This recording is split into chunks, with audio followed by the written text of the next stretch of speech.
is CBS News Miami.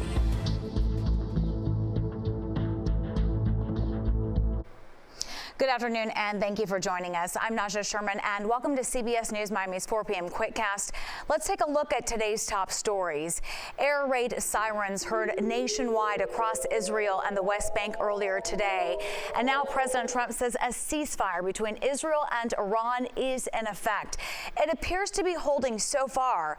President Trump had strong words earlier today after both countries still fired bombs overnight. CBS News Miami's Natalie Brandt has more details from the White House. After announcing a ceasefire between Israel and Iran, President Trump used colorful language to express his frustration the two sides weren't following it. We basically have two countries that have been fighting so long and so hard that they don't know what the they're doing. Do you understand that? The president warning Israel not to drop any more bombs. As soon as we made the deal, they came out and they dropped a load of bombs, the likes of which I've never seen before. The biggest load that we've seen. I'm not happy with Israel. Ahead of the ceasefire, there are some attacks right now. We can hear them. Israeli defense forces say they struck targets in Tehran, killing hundreds of security forces. Iran then fired back with missile strikes that killed 4 citizens in Beersheba. After speaking with reporters and taking off from the White House, President Trump called Israel's Prime Minister Benjamin Netanyahu and then posted on social media, Israel is not going to attack Iran. The ceasefire is in effect. I wouldn't be prepared to write this truce off just yet. Retired General Frank McKenzie, the former head of Central Command, said the U.S. is working to learn more about the impact of its weekend airstrikes on Iran's nuclear program. We'll know in the days and weeks ahead if the Iranians were able to evacuate material before the strike. Despite the ceasefire, troops in the region are still on alert. This morning, the U.S. aircraft carrier, the Gerald Ford, left Virginia on a scheduled deployment to the Mediterranean, becoming the 3rd carrier group in the region. Natalie Brandt, CBS News, the White House. And we are closely monitoring any updates from the White House. We'll have a live report coming up tonight at 5.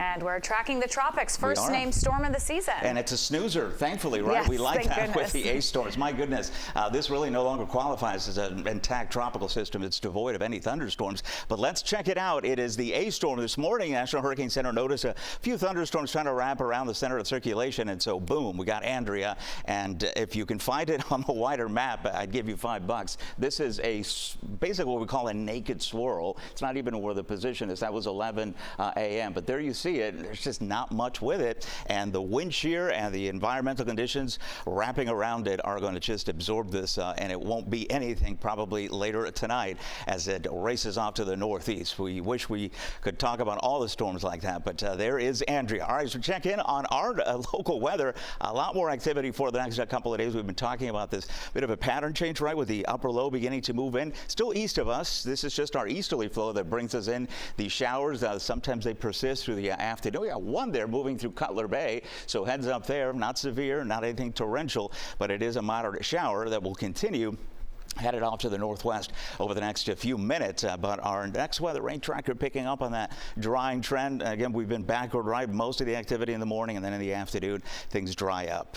And there you see everything going towards the west, and we're ending up with a pretty quiet evening, and then we'll re-rack as we hit through tonight. Now tomorrow it begins to get more interesting because the atmosphere is going to be capable of producing some heavier rainfall, and thunderstorms that do develop will have the potential to become a little bit stronger. In fact, there's a severe weather potential across the southwestern part of the peninsula. There's the upper low moving on top of us. Again, it does enhance our weather when we have the right ingredients, and I think we will for the next couple of days to get in on some accumulating rainfall. So we'll fast forward here as we head through tomorrow morning. Already seeing the showers moving in onshore, and these will produce some heavier rainfall as we head into the morning. But still tomorrow, the focus is going to be across southwest Florida by the time we get into the afternoon, late afternoon, and into the evening hours. But notice, so this is new, right? This is the midday. So mid-morning, we're going to have more moisture to work with in combination with the arrival of that low. So both of these things are going to come together for some heavier rainfall that we haven't seen in a while. But eventually,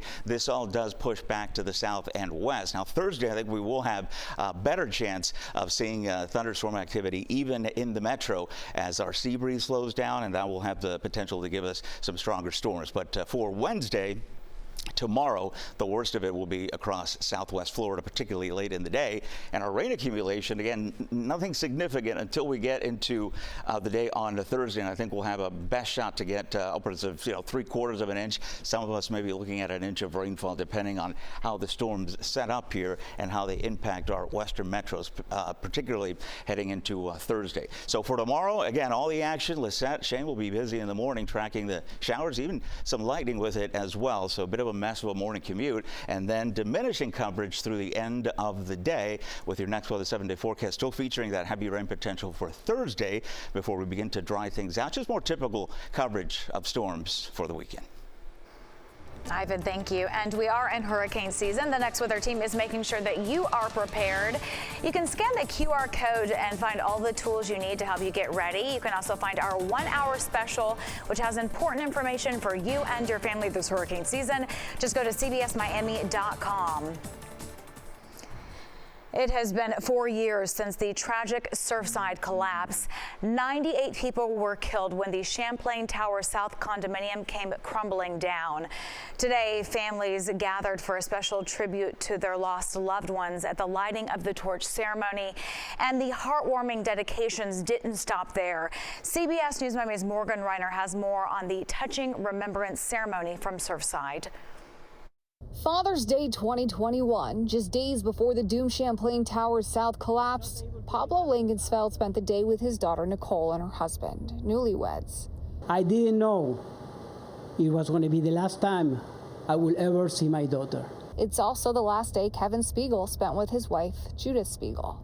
Judy made our family lunch and dinner that the next day I was able to fly to California to work in a hospital in Watsonville, California. Every night we talked.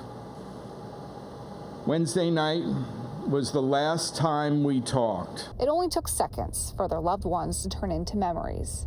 I will ask everybody 12 seconds of silence. This is the time it took the building to fall down. 12 seconds.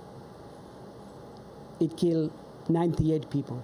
The family's still looking for concrete answers, fighting for a memorial on the site, all while dealing with their own trauma. Devin Gonzalez is one of the only survivors pulled from the rubble. Her dad did not survive. She attended the torch lighting at 1:22 in the morning. Not that any death of a parent or relative is ordinary, but some people get to go back home. They get to have things to mourn, said a person of, but our family, we had no remains of anything. We couldn't go home and smell his cologne or hold his t-shirts or hold on to pictures and memories. All of it was just gone. Mayor Daniella Levine Cava said it's the defining moment of her career. To our first responders, your courage stands as a testament to what is best in us. You did not hesitate. You climbed into danger, onto the piles, with nothing but resolve and compassion as our community and the entire world watched. And that was Morgan Reiner reporting. A rush to the rescue in Lauderhill after a woman crashed her car into a canal. It happened near Northwest 56th Avenue and 19th Street.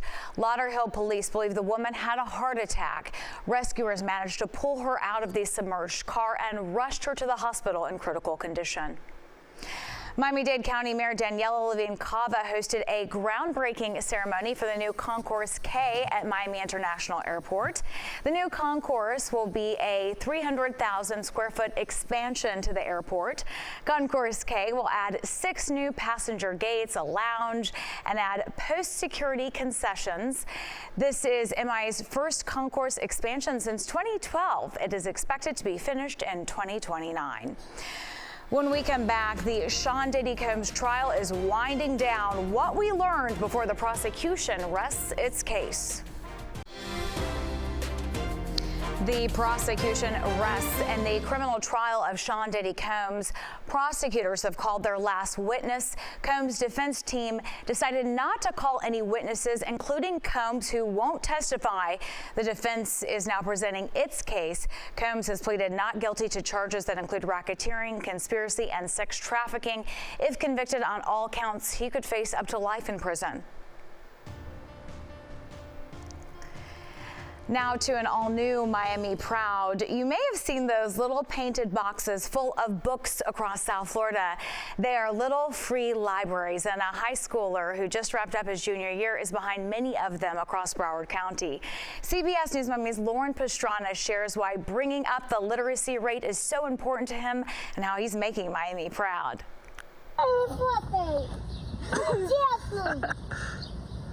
On a sunny afternoon in Hallandale Beach, a child takes a book from the Little Free Library at Golden Isles Park.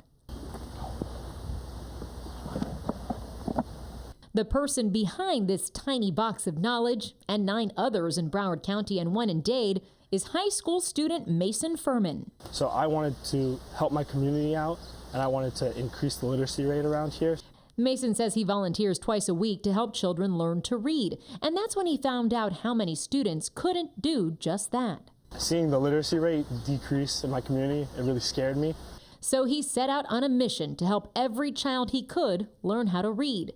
Mason started the Furman Literacy Project, fundraising, applying for grants, and building relationships to build these little free libraries in his community. The Furman Literacy Project has given around 10,000 books out to the community. And he takes care of them too. I restock them, clean them, fix anything if there's an issue. If there's vandalism, I'll reach out to the city. Mason didn't stop at parks like this one. He also placed a library at the Broward County Juvenile Detention Center. But I've created a connection there, and we've been able to increase the literacy rate there too. As he gets ready to apply for college, Mason says he hopes to continue building more libraries for years to come. I want to be able to see future generations go to college and be successful. We're staying in Hallandale Beach. We're going to continue restocking our little libraries, continue with our connections, and hopefully we can increase the literacy rate still. Mason gets donations from local libraries and his high school, NSU University School in Davie, but he says he's always looking for more. If you'd like to help, you can head to our website, cbsmiami.com. We have all the info there for you. Lauren Pastrana, CBS News, Miami. And that does it for your CBS News Miami Quickcast. I'm Naja Sherman. Stay tuned for more news right here on CBS News Miami, and have a great day.